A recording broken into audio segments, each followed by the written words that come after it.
What it is, what it do, it's your boy Malu, and I'm coming to you with a brand new episode from Drink Mo. And today, we'll be talking about Sister Hadaasha Maryum, the only sister to start a Black Panther Party chapter. Not killing this one.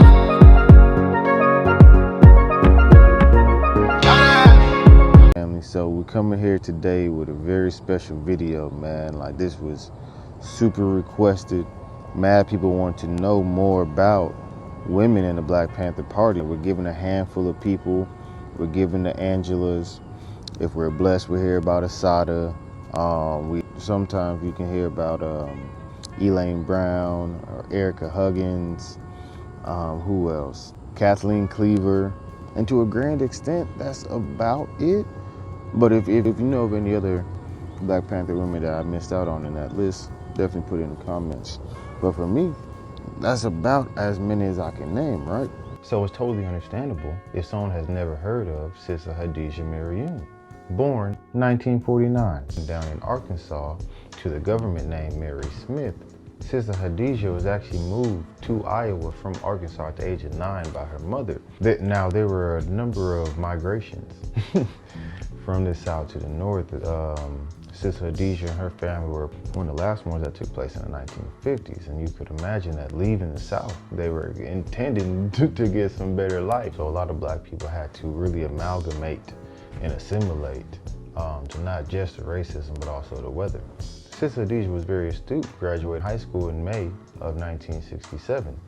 Now, when she graduated high school, her mother actually sent her to Los Angeles to stay with her brother for a little while.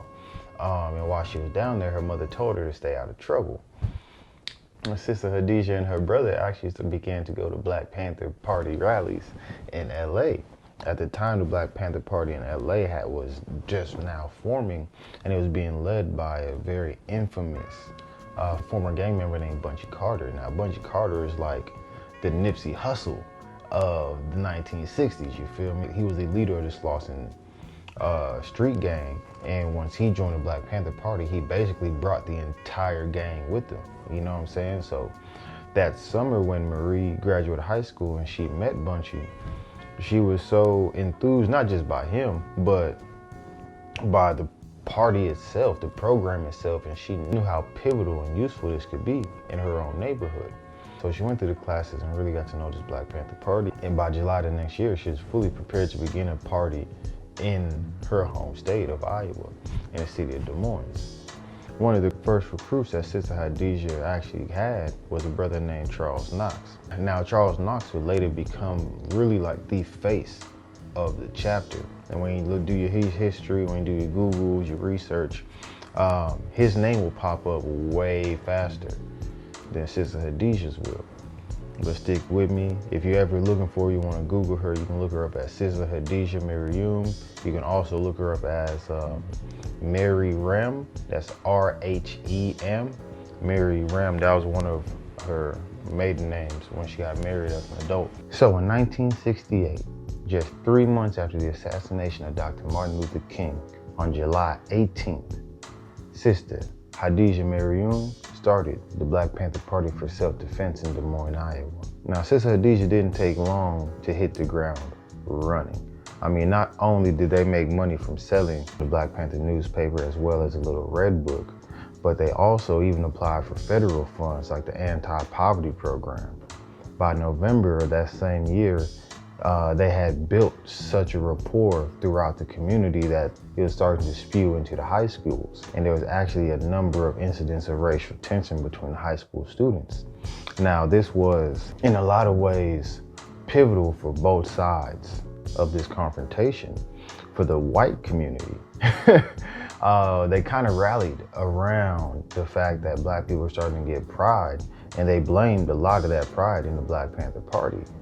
On the flip side, the Black community blamed racism and sought help from the Black Panther Party to alleviate. Now, unbeknownst to almost everybody, if not everybody in the Black Panther Party that wasn't a cop, 1969 would be the year that J. Edgar Hoover and the FBI would wage all-out war on the party.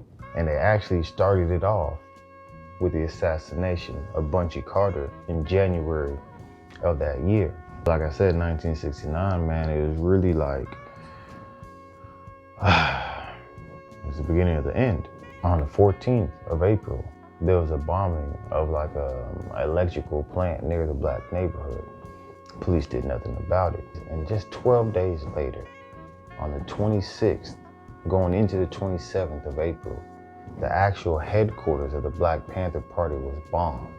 And they said the explosion was so massive that it actually shattered the windows of 50 houses near the headquarters.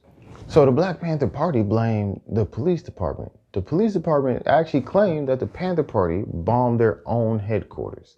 Here's a quote from a resident that lived through this. They were at our door 30 seconds after the explosion. He's talking about the police. I've never seen them get anywhere that fast in my life. Now you see something? You know you done fucked up, right? No! Put into the garage You know you done fucked up, right? No! If any of you all have seen the movie Judas and the Black Messiah, you remember that scene when the headquarters gets bombed and the whole community kind of comes out, rebuilds it, and they bounce back, right? It didn't happen like that in Iowa. In fact, like that was really the beginning of the end for that chapter, you know, from the bombing to the constant repression to the actual arrest of numerous leaders. Within a single year, almost the entire leadership of the Black Panther Party would find themselves in jail. But I'll be honest, that wasn't the only reason that the Des Moines chapter split. Another thing big for the party was just their awareness around patriarchy and sexism. You know what I mean? The Des Moines chapter was one of the only chapters in the Black Panther Party to take Soul on Ice off of their required reading list. Soul on Ice was written by Eldridge Cleaver, who was batshit crazy and a rapist, right? And he talks about raping people in Soul on Ice. Now, this was a required reading for the party. The Des Moines chapter was like, Hell no!